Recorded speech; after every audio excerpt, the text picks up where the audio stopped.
You know, it happened back on July 24th. A judge saying that the way we detain illegals is wrong, and it's a long and arduous process, and the conditions aren't great.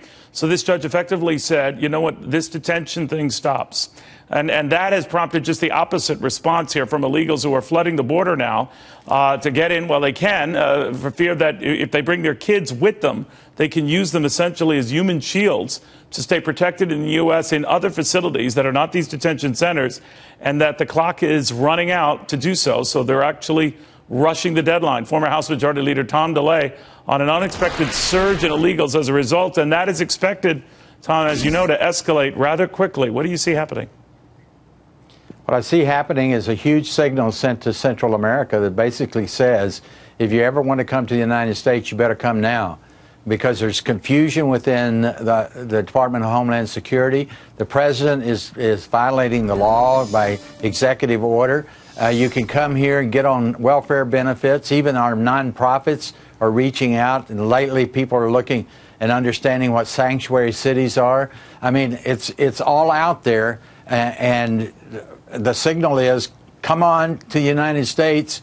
We may catch you, but we'll release you immediately, and you can go assimilate into the background. Yeah, that's what's because if these going on detention facilities are ruled illegal or unfit, then obviously there are other venues that you could stay here. You go to a detention facility, which in the past has meant you eventually will be shipped back home. If there are none of those facilities, you have other options, right? And particularly if you have an administration that doesn't want to deport you and wants open borders. That's what's going on. They understand that. Unfortunately, the American people don't seem to understand it, or they would be demanding from their elected leaders enforcement of the law. That's all that really needs to be done here, enforcement of the law.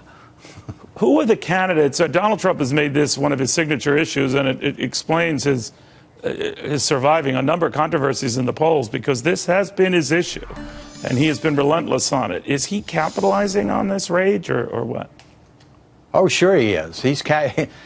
Neil, he's capitalizing on what is out here in the real world. You know, I'm out here outside of D.C. and New York, and the people I'm hanging around with, this is confusing. Even Rush Limbaugh today said it was confusing to him about what's going on, and Trump understands it, and it looks like in a poll, Cruz, Carson, and Fiorina understands it. The American people have had it. They're fed up with what's going on, and many of the people speak the same language as Donald Trump's been speaking, so they relate to him. The pundits and probably half of the Republican candidates just don't get it. Yeah, but if the establishment isn't getting the magnitude of this, and there's all of this is a problem, you don't see it as a problem, back and forth, isn't that dooming Republicans?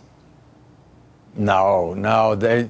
I guarantee you that right now you've got Republican candidates, about 5 or 6 of them, that I think will really start appealing to the American people, where they don't want to go govern, they don't want to get along, they want to throw a bomb right in the middle of Washington, D.C. Well, a lot of people feel that's what Donald Trump is thinking. Hear. Yeah, a lot of people feel that's what Trump is thinking, and if the Republican Party doesn't treat him well, he might run as a third-party candidate. What do you think of that? That's an excuse. Donald Trump's going to do fine. I don't think he'll be the nominee, because when he really starts talking about issues, because nobody knows what he believes in.